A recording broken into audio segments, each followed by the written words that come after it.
Production and distribution of City Club forums on IdeaStream Public Media are made possible by PNC and the United Black Fund of Greater Cleveland, Incorporated.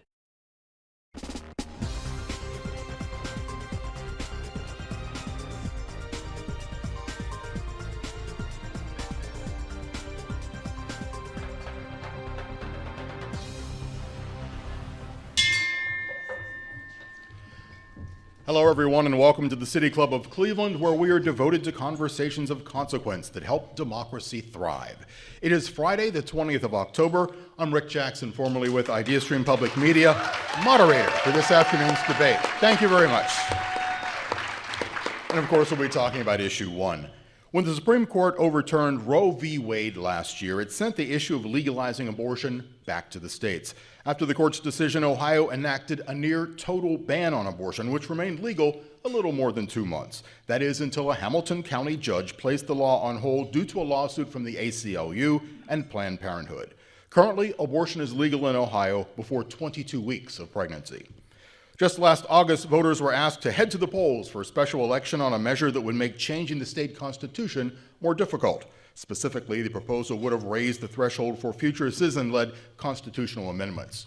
Ohio voters overwhelmingly rejected the proposal, protecting citizen-led ballot initiatives like the one we'll be debating here this afternoon at the City Club. We now have a new issue one. It will be on the ballot this November 7th, or early voting's already begun. Worth noting that that especially is true across the state and here in Cuyahoga County. A yes vote on issue one will enshrine the right to make and carry out one's own reproductive decisions in the state's constitution. Joining us on stage as supporters or a yes vote on issue one, Dr. Lauren Bean, co-founder and executive director of Ohio Physicians for Reproductive Rights and a general pediatrician practicing in the greater Cleveland area. She served as a leader of the nonpartisan grassroots coalition Protect Choice Ohio. Dr. Bean now sits on the executive committee of Ohioans United for Reproductive Rights, the broad coalition leading the campaign to enshrine reproductive freedom in the Ohio Constitution. To her left, we'll applaud for them all in a bit. To her left is Dan Cobo, professor of law at Capital University Law School in Columbus, Ohio. He has taught principally in the area of constitutional law since 1987. He's a graduate of the University of Toledo Law School and clerked for Judge Albert J. Engel of the U.S. Court of Appeals for the Sixth Circuit before practicing as an attorney at Baker and Hutstetler's office in Columbus. A no vote on issue one will oppose amending the state's constitution to establish the constitutional right to make and carry out one's own reproductive decisions. Joining us as opponents, or a no vote to issue one, Mahek Cook, spokeswoman at Protect Women Ohio, an attorney for more than a decade. She previously served in the Ohio Governor's Office and the U.S. Attorney's Office, working on civil, criminal, and counterterrorism cases in the Southern District of Ohio. Alongside her, Dr. Lindsay Rerko, a board-certified family medicine physician with a specialty in obstetrics. She's practiced full-spectrum family medicine, including the prenatal care and delivery of many babies over the past 15 years. Additionally, she's worked in multiple federally qualified health centers and has a focus in fertility medicine. Now, before we begin, let me explain the rules of this debate, which were agreed to by both sides. Some of the questions in the debate will come directly from Ohio voters. They were submitted in advance, reviewed by the City Club Debate Committee, a bipartisan group of City Club members. None of the debate participants has viewed any of these questions in advance. Each side will be permitted an initial 90-second response to questions. Any rebuttals or responses from additional participants may be granted at my discretion. The proponents will go first in opening statements. Closing statements will be 1 minute long. One participant will deliver the closing statement. Opponents will go last in the closing statement. In order to get as much substantive debate as possible, we ask our audience to refrain from applause during the event, except at this moment where we welcome our 4 debaters to the City Club of Cleveland.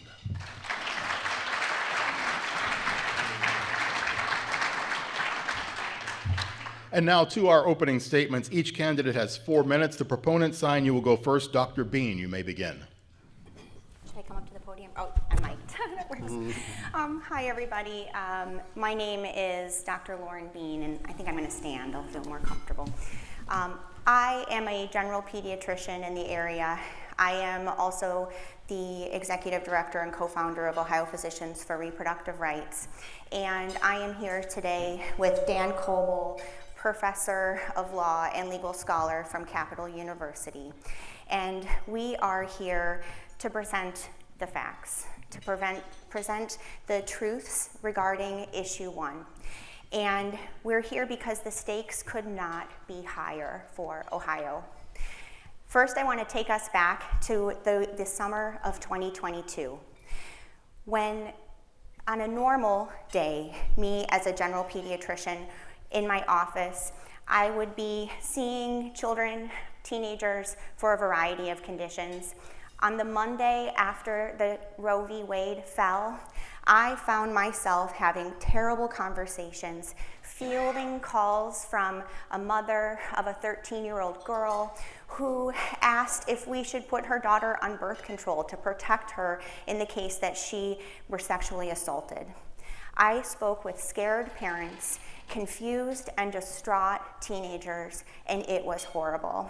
And then I went home and I saw on the news and I learned from my colleagues that there had been terrible situations all over the state on that very first day that were coming to light. I learned of women who were forced to leave Ohio to have an abortion in order to start chemotherapy for melanoma. I learned about women who were carrying pregnancies with no chance that that fetus would survive, with organs on the outside of their body, and which the pregnancy was only putting the woman's life in danger, who could not get care in our state and were forced to leave. I heard of people all over the state having these situations, and they were stories that no one from Ohio should ever have to endure. Our opposition is going to tell you a different story. They are going to pretend that 2022 did not happen. They're going to pretend that they are in support of reasonable restrictions on abortion health care. They are going to pretend that they are not actively trying to reinforce Ohio's 6-week abortion ban that has no exceptions for rape or incest. These things, this could not be any further from the truth. But now they are changing their tune. And they're changing their tune because they know that Ohioans do not support this extreme 6-week ban. And politicians out there are promoting this ban. And we, as individuals, Professor Cobo and myself, we have no political gain in this conversation. And we feel very strongly that it should not be the politicians who are making these decisions about our health care. So we have an opportunity now. This November, we must all go out and vote yes for reproductive freedom, for the right to make our own reproductive healthcare decisions without the government getting in the middle of it. So I ask everyone here today and everyone listening to please vote yes on issue 1 by November 7th. Thank you. Thank you. We will now hear from the opponent's side. Mehek Cook, you have 4 minutes. Thank you. My name is Mehek Cook, and I am an attorney as well as a mother. I really want to set the record straight today. I'm glad the other side is trying to establish the truth, and that is what I'm here for. Whether you're pro-choice, pro-life, or even somewhere in between, issue 1 goes way too far. It eviscerates just basic health and safety standards for our women. It eviscerates parental consent, and it allows for full-term abortions. And you don't have to hear it from me. Look at the amendment. I urge every single individual. The ACLU had the pen on this amendment. They specifically wrote in their amendment, every individual has the right to carry out one's own reproductive decisions. They wrote the word individual. An individual can mean anybody There's no age limit. They didn't say woman. If they said woman, we'd be having a different debate today. They specifically say individual. Reproductive decisions means anything that touches your reproductive parts. And let's talk about parental consent. Why didn't they put an age requirement in there? And then lastly, look at viability. The ACLU had the pen. They could have specifically stated, we would like a 22-week ban, which, by the way, that is what our state law is today. This is not about the heartbeat bill. This is about what is in our law today. This is what physicians are practicing. We have those protections. And when we talk about parental consent, I cannot imagine, I have a second child on the way, my daughter going into a clinic getting an abortion without my knowledge and consent, because you know who has to deal with the aftermath of the mental, emotional, and potential abuse? It's the parent. We had a 14-year-old rape victim here in Ohio. Her soccer coach called Planned Parenthood and forced her to have a painful surgery without parental notification. Now you're telling me that any child can go in and allow for painful life-term abortions without consent? And lastly, all you have to do is look at the state up north. These are facts. Michigan had a similar constitutional amendment. They have now, the governor has said, these are unconstitutional. You cannot have health and safety standards. You cannot have a 24-hour waiting period. You can't have ambulatory care. I mean, God forbid somebody's going through an abortion. Don't you want ambulatory care just in case with a hospital? And you can't screen for coercion. So this amendment is way too radical. It goes further than Roe v. Wade, and Governor DeWine has studied this carefully and said, this is not the best alternative for Ohio. I'm a physician. I've taken care of women and children for the last 15 years, and I'm here to tell you that issue 1 is not for Ohio. Women currently and will continue to have access to contraceptive care, miscarriage care, and there is always going to be an exemption in the law for the life of the mother. These things are currently in place. These are going to stay in place. And all that issue 1 adds is painful late-term abortions. We doctors are able to do what we need to do to take care of our patients currently. Why do we need this amendment? We don't. Ohio does not need issue 1. Thank you both. Now we're going to move on to the questions, and as a reminder, some of these questions have come directly from Ohio voters. Each side will have timed responses of 90 seconds. I can grant additional responses from each side or rebuttals. The first question: the election brings to bear questions on issues such as gender-affirming care and minimum wage, even though we are not voting on those topics. Tell us what you want voters to know about and what's muddied the waters. Dan, we'll go to you first. You have 90 seconds. Oh, yes. Thank you, Rick. And first of all, I'd just like to say one thing. The other side said, read the amendment. I want to tell you that it's going to be very hard for you to do that because they fought tooth and nail to keep the amendment off the ballot. Their language on the ballot is misleading summaries, not the amendment itself. Go to readtheamendment.com and actually read the amendment. That's the best thing I think every Ohioan could do. On gender-affirming care, these claims are simply false, and they've been advanced in order to distract from the radical heartbeat bill that has been enforced. You heard Dr. Bean. She had to deal with the aftermath when Roe was overturned. That was the day it was overturned. The state of Ohio was enforcing its 6-week ban with no exception for rape, no exception for incest. Now, if that is the Ohio that we want, then vote no on issue 1. That's what caused a 10-year-old girl to have to leave the state to abort her rapist's pregnancy. And that isn't the sort of thing that we want Ohio to have to face. Thank you. Mehek Cook, you have 90 seconds. What happened to that 10-year-old girl was horrific, and thank God for law enforcement today. But this amendment isn't about the heartbeat bill. This amendment is about allowing full-term abortions.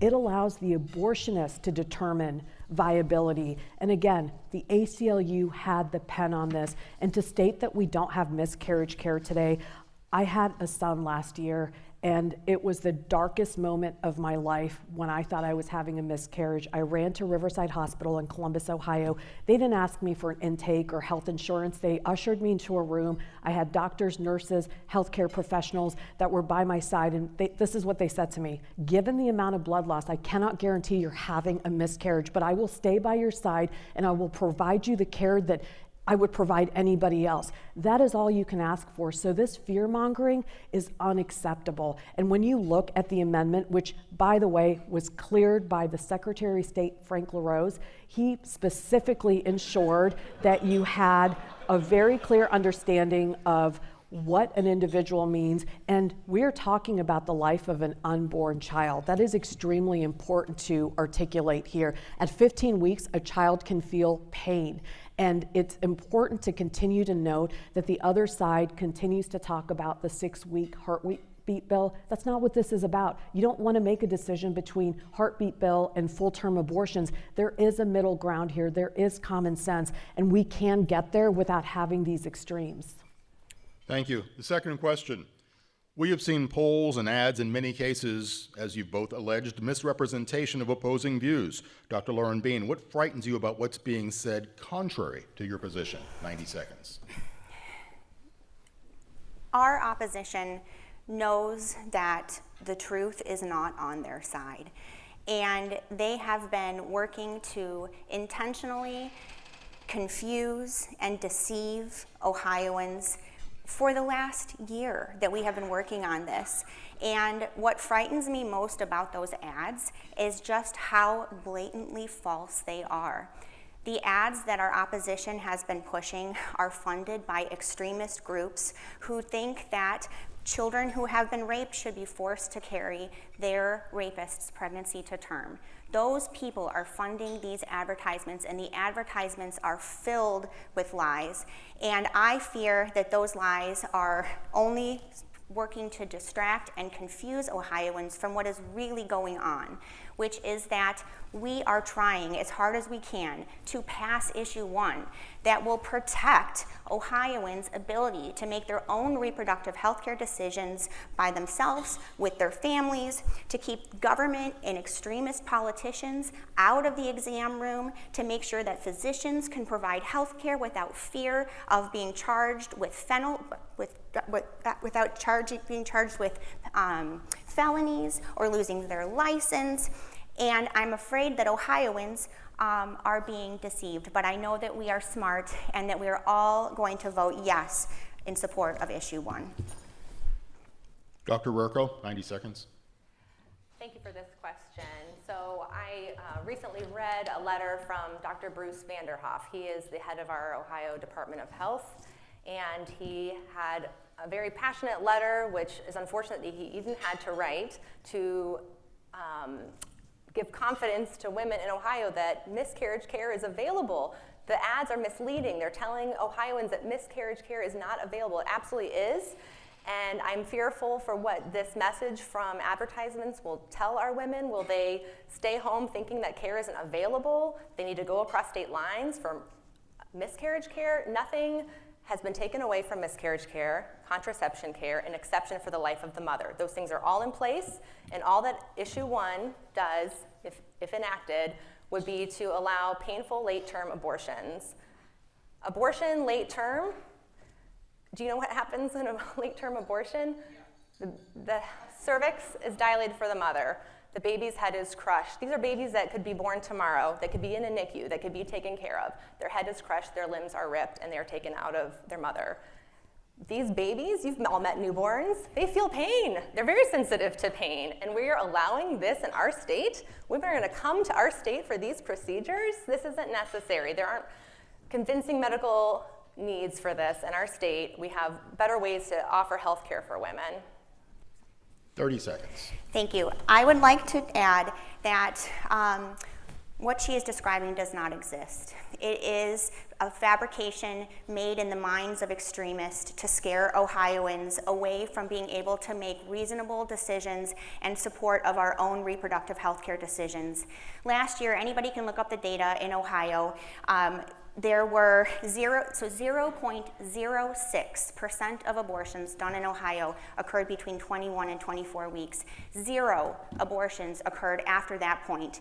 Abortion after that point will not happen when issue 1 passes. When those situations arise late in pregnancy, oh, that's my pregnancy, okay, thank you. I'm going to let Lindsay go ahead and rebut in her next question. I was going to you anyway with this.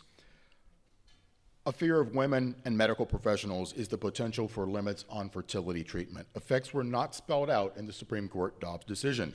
Would an abortion ban impact the 10 to 15% of couples who are unable to naturally conceive? You have experience in fertility treatments. We will begin with you. I'll give you 120 seconds so you can rebut her as well. So in response to the late-term abortion, it's very difficult to collect this abortion data. It's mandated. It doesn't always happen. The 4 abortions that happened that were late term were probably the life of the mother. There are many that are happening that are not being reported. There were 235 that happened between 19 and 20 weeks last year. So don't believe this. These absolutely are happening. And they also weren't reported because they were illegal. And so when they become legal, you will see a great increase. Late-term abortions are extremely dangerous for women. We see women who have late-term abortions have an increased risk. This is all published data. You can look these things up. Preterm, they're very likely to have preterm deliveries their next pregnancy. They're very likely, if they have preterm deliveries, to have cardiovascular disease and stroke. These are all published data. And so if we're just telling women, if this isn't a good time for you, you've got a lot of stress in your life. I've had an unplanned pregnancy. They're stressful times. We don't think we can be stretched to have one more child in our family. But these are not reasons to just tell them it'll be a safe thing to have this abortion. No, you have to counsel them that they have a risk of preterm delivery, they have cardiovascular death. These are things that can happen with late-term abortions. This is terrible health care for women. We have better ways to take care of women in our state. Moving on, the 4th question.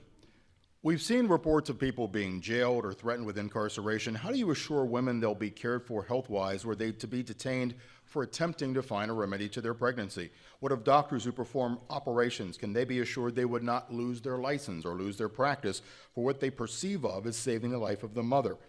Dan Cobo, I'll start with you. Well, I mean, I think the answer is issue 1. If we read the language of issue 1, it specifically says that every individual has a right to make and carry out their reproductive decisions, and it lists the decisions of abortion, but also contraception, fertility treatment, continuing one's own pregnancy, and miscarriage care. So if issue 1 passes, that will not be a danger. It also strikes a reasonable balance. It strikes the balance that we had in this state and across the country for 50 years. It allows the government to regulate reasonably throughout the pregnancy to protect the health of the woman. That is something that Roe said. That's something that our amendment says as well. It does permit abortions after viability, but only when they are found in the professional judgment of the physician to be necessary to protect the life and health of the woman. A physician is not going to put their professional license on the line and make this arbitrarily. So this is exactly the line that was struck. If we don't enact and pass issue 1 through constitutional initiative, the radical 6-week no rape, no incest ban will go into effect, and that will be our law. Ms. Cook. That's just not true. When you look at the amendment today, it specifically talks, and it's broad, and the ACLU, again, they had the pen on this. It allows the abortionist to decide when there's viability. And when you talk about health and safety of a mother, when you legally look at the word health, it can be physical, emotional, social, financial. If we know a baby feels pain at 15 weeks, and we know viability, and these are scientific standards at 21 to 22 weeks, why didn't the ACLU write that in? And any physician will tell you, my doctor said it when I thought I was having a miscarriage. Dr. Rarco, sitting next to me, will tell you this. The life of the mother is the most important thing, that it's sacred. They continue to peddle misinformation. This amendment is not talking about the life of the mother. This is giving the abortionist the final say to allow for full-term abortions. If this was truly just about abortion care, They would have written the word woman, they would have allowed for a line for viability, and health of a mother is protected in Ohio. So to say that we need an extreme radical amendment that is cemented into our Constitution, we won't be able to go back and protect women today. We won't be able to have health and safety standards, whether it's ambulatory care, parental consent, ensuring that there's no abuse at home. Why not allow the General Assembly to work with us to find common sense solutions? And right now, the law in the state of Ohio is 22 weeks with exemptions. Thank you. Doctors have come down on both sides, excuse me, but it's been seen that some doctors and many medical students have promised to leave the state and practice elsewhere should their options become limited by law. Are you worried that the health of Ohioans could be compromised by a loss of medical professionals, or do you believe that one of our state's best assets, healthcare, will stay strong? Dr. Bean, I'll begin with you. Thank you for asking. I think that is a very important and often overlooked question. We are here in Cleveland, Ohio, which is an epicenter of medical advancements historically and currently in the world. If we do not support issue 1, if we don't pass issue 1, and this extreme ban becomes the reality in Ohio, we know that medical students won't stay in Ohio to do their residencies. We know that young, recently graduated OBGYNs, high-risk OBs, family medicine docs, pediatricians won't come to Ohio to take care of our families. We know that our current people who work in the state who fear that they are going to go to jail in order, if they provide the care that they feel that they have a duty to provide as physicians for their patients, they're going to leave. And we see this happening already in other states in our country. There are zones where people have to drive hundreds of miles to get OBGYN care in these extreme restrictive states, and that is where maternal mortality and infant mortality is the highest. That is where our racial disparities in healthcare are absolutely off the charts. That is going to become Ohio, and we cannot let it happen. So we must vote yes on issue 1. Dr. Rerko. Yeah, how many doctors left when Roe was turned down? Would be a question I have, but I disagree with your statement there, and I think there have been many political things that have happened over the years, and people get very worried, and people threaten to leave to go to other countries. They don't want to live in a country with certain types of leadership, and I just don't think the fruition is there. We do have a wonderful state. I agree with you there as far as health care, amazing care that we can get in this state. And we do have an issue with limited access to primary care. We just don't have enough primary care physicians, and we don't want to lose our physicians. But what I would tell you, countries that had, this is studied, this is documented, countries that had open access to abortion, that then restricted abortion, had improved outcomes. Maternal mortality went down. And I would say that we're not going to be at a lack for care. We're going to have wonderful care. These countries included Poland and Chile and Nicaragua and El Salvador. So I would say these are well-studied things. We should be focusing on something otherwise, which is maternal mortality. And on that topic, abortion does not improve maternal mortality. What improves women's health is having full-term pregnancies, giving birth. It's in the science, so you can look up the articles. Thank you. I promised we'd use member and listener questions. I have one from Debbie from Mentor. She asks, is it true that if issue 1 does pass, that minors will still need to get parental consent for any type of medical surgery according to the Ohio Constitution? Mehek, let me start with you. That is the #1 issue that a lot of individuals really don't ask us. Parental consent will no longer exist because, again, there's no age limit, there's no age requirement, and because this is a constitutional amendment, this trumps state law. So this is going to be what we have to follow in the state of Ohio. If my child wants to go and get an abortion, they will go to a doctor, and I told you about the soccer coach that essentially raped the 14-year-old girl, pretended to be the father. He won't even have to pretend. We'll have increased human trafficking, increased rapists that are pushing for these painful surgeries of our children. Parental consent will no longer exist. And if a parent wants it, Well, we better lawyer up Ohio, because that's what it's going to take to stop your child from going and getting painful, life-altering surgeries. And again, the ACLU had the pen on this. They could have stated parental consent. In Florida, they have a similar amendment. And they went back, the ACLU went back and they specified the state legislature may add parental consent. If they had done that here, we wouldn't be having this conversation. Why did they treat Florida different? It's because Ohio is a battleground state. It's because they're testing parents and families today. And it's extreme. It goes further than Roe v. Wade and eviscerates parental consent and notification. From attorney to attorney, Dan? You heard what Ms. Cook was trying to do. Issue 1 is going to cause rapes. That's what it's going to cause. It's a scare tactic.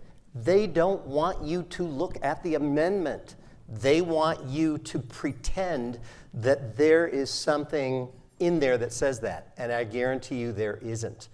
This law does not affect parental consent by one iota. This has been fact-checked time and again. The U.S. Supreme Court, during the Roe versus Wade era, which this amendment tries to take us back to, upheld Ohio's parental consent law.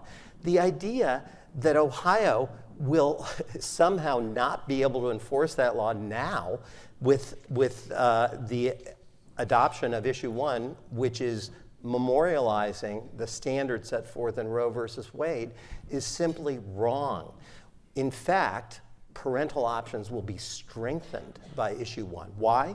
Because issue 1 will give parents greater choices in how they care for their children. It will not be the government saying to you, you must have your child bear her rapist's pregnancy. That's what we are not going to allow Ohio's government to do to our parents. This idea that parents are going to be hurt is absolutely absurd. 30 seconds. To say that I think there's going to be more rapists in Ohio is absurd. What I am saying, though, is there could be coercion, because it's happening. And now the rapist, or somebody who is coercing an individual, that young girl, no longer needs permission from a parent. And regardless of where we're talking about in terms of post-Roe, the ACLU has made it its mission to go after parental consent. They did it in Alaska. Please look it up. They've done it in Indiana. There's a whole page that says parental consent is a burden. They have fought parental consent over and over again. The top ACLU attorney has stated, we don't need parental consent. Individuals should make their own decisions. That's your time. So that is the most important part of this discussion. There is no reference to transgender care in this proposal, yet it's become a touch point. What do you say to those with concerns that they are being targeted under the potential of this measure? Dr. Bean first, and Dr. Rarico. Thank you. So the issue 1, when we all vote yes and it passes, will enshrine reproductive freedom and decision making into the Ohio Constitution. Gender affirming care is a different area of medicine, and it's being brought up as a distraction. As we keep seeing, our opposition is trying to distract us from what we're actually trying to do, which is to put Ohioans, families, individuals in control of their own reproductive health care decisions around abortion, contraception, miscarriage management, continuing one's own pregnancy.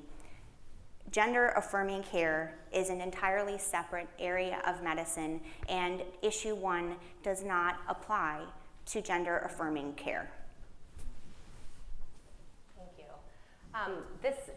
This amendment was written very, very broadly.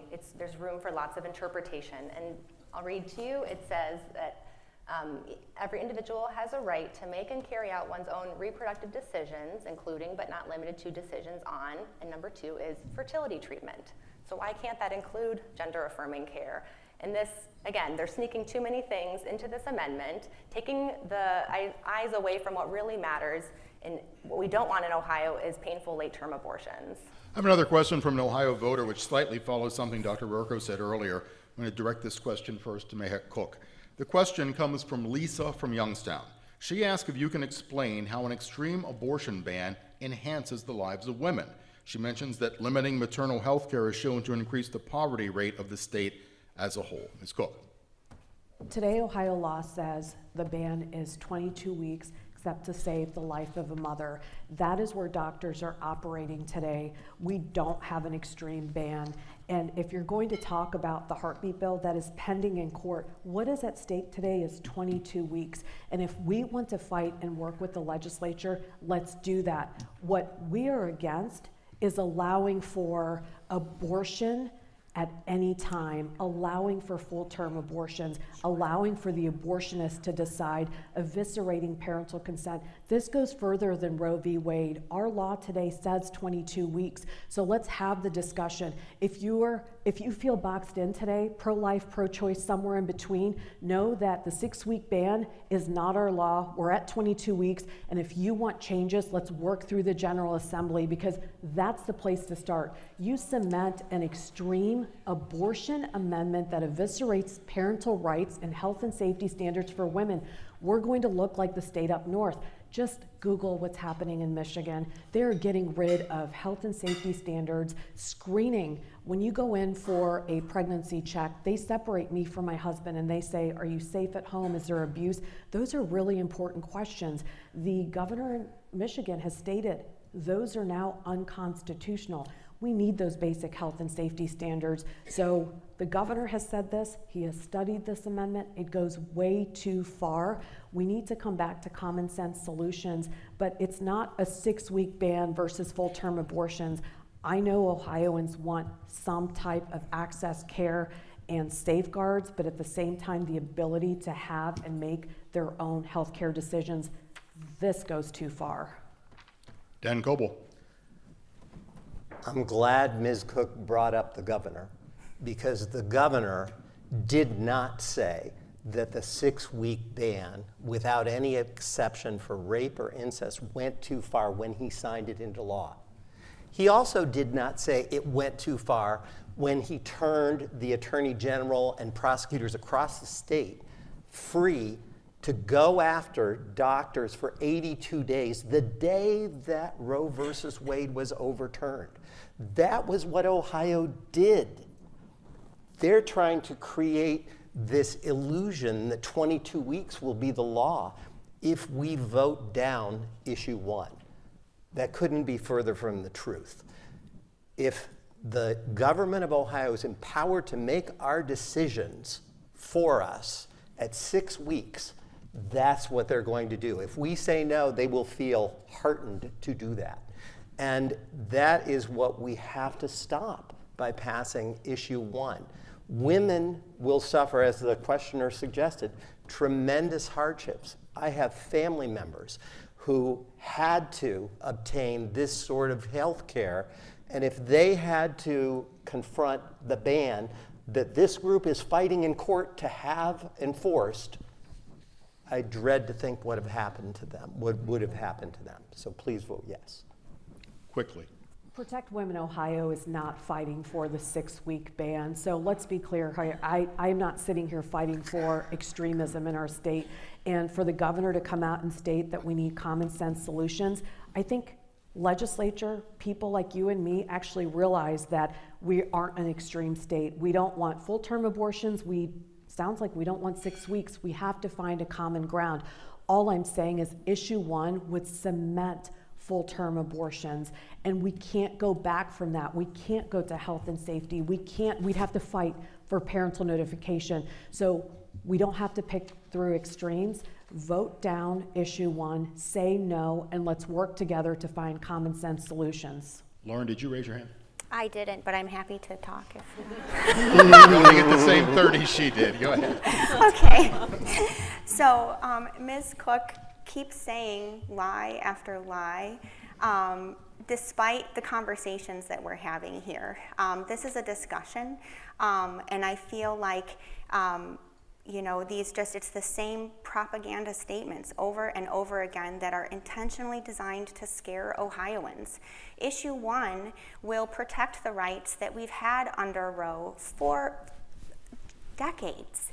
the rights that my grandparents and many people here probably fought for. And these same people are the people who are trying to enforce extreme abortion bans, including the 6-week ban, the personhood bill that would ban all abortion at contraception and might even make IUDs illegal. I'm going to stop you there on your rebuttal because that kind of dovetails into my next question, which Great. was going to go to you anyway. Okay, So, perfect. one of the aspects of discussion has been the rights of people not yet born. In your view, and based on the language we're discussing here today, how should they be protected? So, issue 1 is going to prioritize the health and safety of Ohioans. And this is a huge topic, and that's why we're here today. And pregnancy is a complicated and life-threatening situation for women. I think that part of the problem with these conversations is it doesn't put into account just how dangerous pregnancy is and how complicated it is and how every single pregnancy is different and experiences different complications. And a woman's life is inherently at a higher risk just by being pregnant when it is going well. And so what I am here to do is to make sure that people in Ohio can make their own decisions about their reproductive health care choices, and that they can go to their physicians that they have a trusted relationship with, have private conversations, and make the decisions that are right for them based on every individual situation with reasonable regulations as are spelled out in issue 1 and are consistent with the laws that we have been working under for decades. So for me, this is about the health and safety of all Ohioans, and we need to vote yes to protect that. Thank you. I'm a physician who takes care of women and children, and when a patient is pregnant, I have 2 patients. I'm taking care of her unborn child, and I'm taking care of her, and I'm taking care of them all the way through the entire pregnancy, and fortunately, as a family doctor, I can continue to take care of that child after birth. I respectfully disagree with Dr. Bean that pregnancy is so extremely dangerous that abortion is the alternative. As I stated earlier, abortion increases the risk in future pregnancies of preterm delivery, which is obviously dangerous for the baby and for the mother. Mothers who had preterm deliveries have a higher chance later on of having cardiovascular disease and death. If we want to talk about maternal mortality, this is a very complex issue.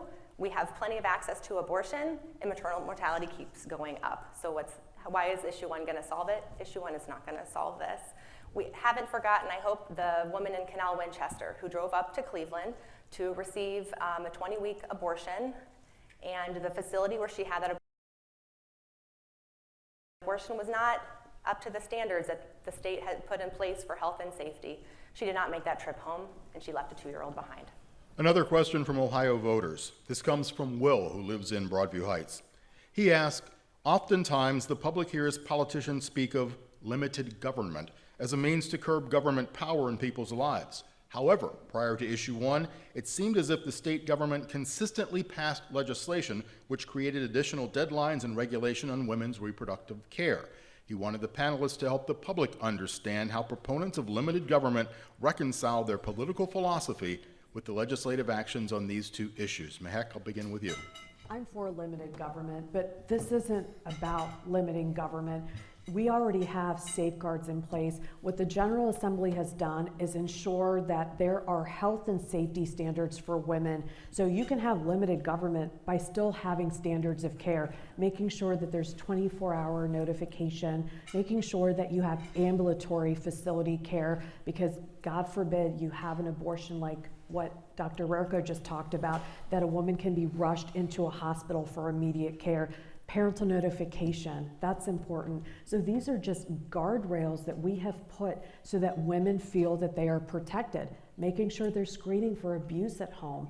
And the government has continued to stay out of our lives, but this amendment is forcing every individual to understand, what do we need? What does government need to do? Because you can't allow for full-term abortions. The other side has said that they aren't existing. Please look at the Ohio Department of Health. They specifically state in the last year we had 234 between the 19 and 22 week mark. And that is where government has drawn a line, unless it's for the life of the mother. So you can be for limited government and still want health and safety protections. Government also mandates a seatbelt. I don't think I'm for seatbelts. I'm still for limited government. You don't have to pick one or the other. These are just basic safeguards that every woman in Ohio deserves. But this radical amendment will get rid of those safeguards so that every doctor's practice will be different, inconsistent, and not allow for just basic healthcare standards and parental notification. Thank you. Dan. Ms. Cook says that she's for limited government. You know what limits government? The Ohio Constitution. The Ohio Constitution is a rule for government. It tells them the kinds of laws they cannot pass. This amendment limits government's intrusion into our bedrooms, into our families' decisions about our children, about our daughters, about our wives and our mothers. And this is something that is the reason that polling shows that Republicans who do care about limited government support issue 1. Independents support issue 1. Democrats do. I have many friends across the political spectrum who support limited government in the form of telling the government that yes, you can regulate to protect a woman's health throughout a pregnancy. That's reasonable. Yes, you can prohibit abortions after viability as long as you maintain exceptions to protect a woman's health and a woman's life.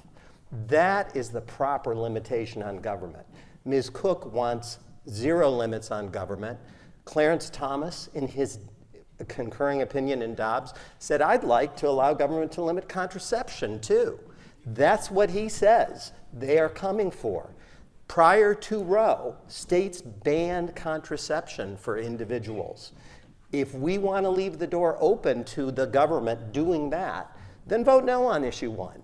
But I don't think most Ohioans want that form of quote unquote limited government. Thank you.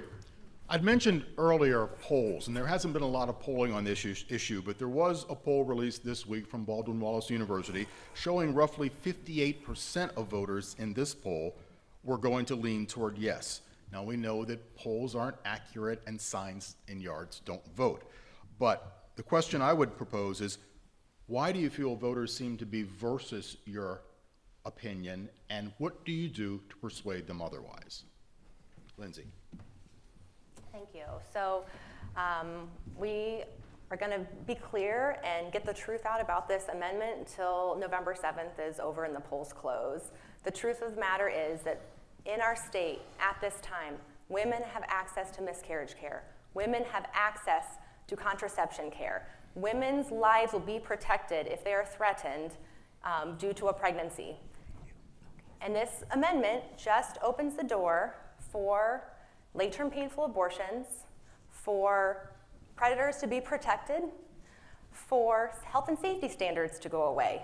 There was a 350-pound woman who has no business having surgery in an ambulatory center. Any surgeon will tell you that. She needs to be in the hospital because she's extremely high risk, very huge cardiovascular risk.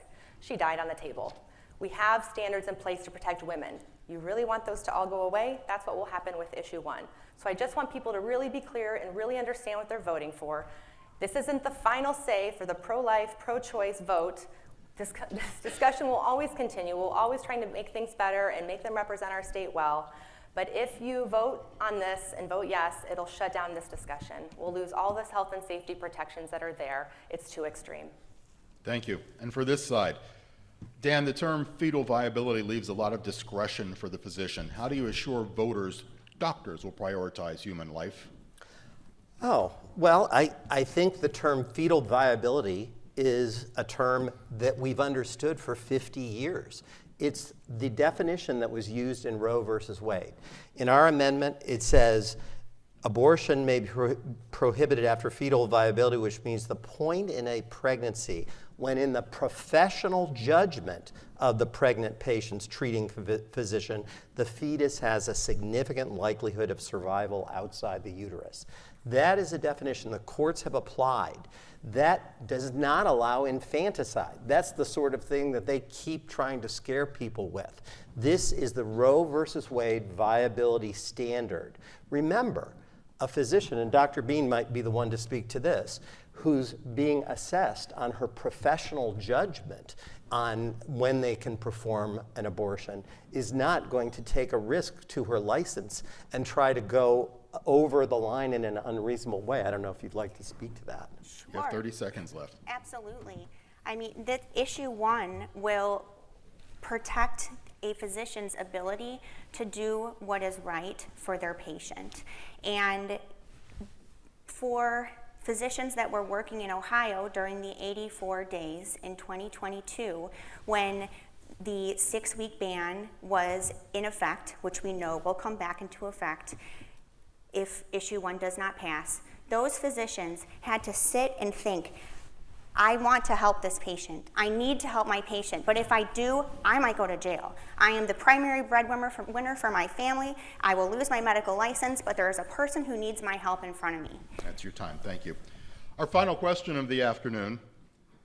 If this passes, what is the legislature likely to do? Mehek, I'll begin with you. I'd like to go back to the other question that was just asked about viability. Roe v. Wade was struck down. That means every state gets to define, based through their legislature, viability. We have science that says a baby can feel pain at 15 weeks, and medical standards that specifically state 21 to 22 weeks is viability. So again, if we wanted to have clarity in abortion law, the ACLU had the pen. Why didn't they say viability as per the Ohio Revised Code, 22 weeks? They left this broad, extreme, and open-ended because they want the abortionist to have the final say. And that is not where Ohio is, regardless of whether you're pro-life or pro-choice. This is too extreme. And to continue to say if this amendment fails, we're going to have the 6-week ban, I don't deal in hypotheticals. What my commitment has been is to ensure that we find common sense solutions. I don't know what the General Assembly is going to do, but I do know that Governor DeWine has said that this is too radical and that we need to come back as a state together, both sides, and find common sense solutions. And I think that there's a path to do that, because what we don't want in Ohio is for somebody to feel like it's the 6-week ban, which doesn't exist today. It could. I agree, it could, but it doesn't exist today, or a radical amendment that would be cemented, because once it's in our Constitution, we can't have these discussions. If you're with me and you say 22 weeks, great. I just wish the ACLU had written that. We would have a different discussion today. This is too extreme. Thank you. Dr. Bean, you have 90 seconds. The question again was, what is the legislature likely to do?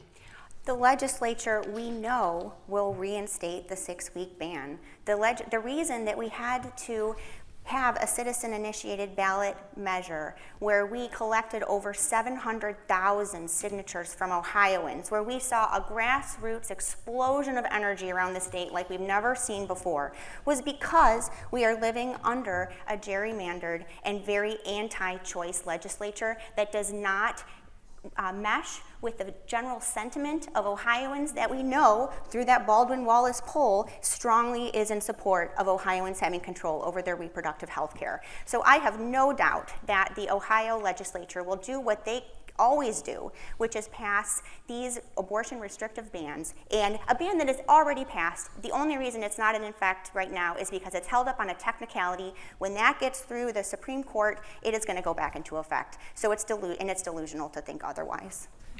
And now to our closing statements. Each side will have 60 seconds only and one speaker. The order the same as the opening. Dan Cobo, you're first. Thank you, Rick. I want to thank the City Club of Cleveland for hosting this excellent discussion. I think this is really important. My role here has been quite limited. It was to try to keep us tethered to reality and the law, which was no easy feat given many of the things that have been coming out of the other side. To be honest, this is a very simple issue. Issue 1 is about reinstating the freedoms that Ohioans enjoyed for decades before Roe versus Wade was overturned. If we fail to pass issue 1, we know, to harken back to Dr. Bean's introduction, we know what the world is going to look like for physicians and for women seeking medical care. Medical rules would be imposed that have no exception for rape, no exception for incest, that ban abortion at 6 weeks before many women know they are pregnant. If we want to... That's your minute. Oh, Mayor yes. Cook, the last word is yours. Thank you, to the City Club. My role here is to set the record straight, and whether you're pro-life, pro-choice, or somewhere in between, to know that the other side has been peddling misinformation about contraceptive care, about abortion care. We have access today. Our state law today is 22 weeks.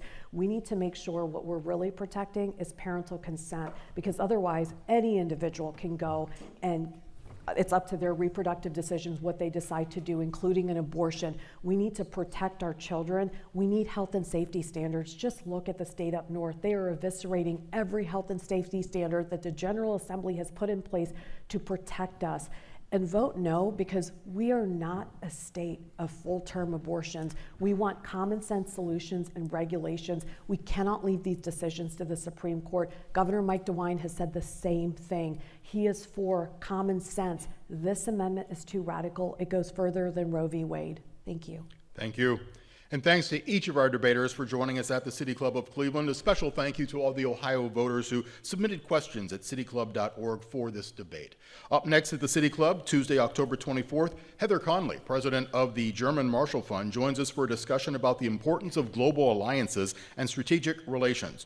Global Cleveland's Joe Simperman will lead that conversation. Next Friday, the City Club celebrates the grand opening in Playhouse Square of this beautiful space we're in. You can check out the new space at the Community Open House and City Club Annual Meeting on the 27th. Craig Hassel, president and CEO at Playhouse Square, will be in conversation with City Club CEO Dan Malthrop about the intersection of free speech and the art of the spoken word. Immediately following that forum, you're all invited to a free celebration from 1 to 4 right here. Drop in anytime, bring a friend, enjoy the music, enjoy the food. You can learn about the open house and other forums at cityclub.org. Again, thank you, members. Thank you, friends. I'm Rick Jackson. Thank you to the panelists. This forum is adjourned. For information on upcoming speakers or for podcasts of the City Club, go to cityclub.org.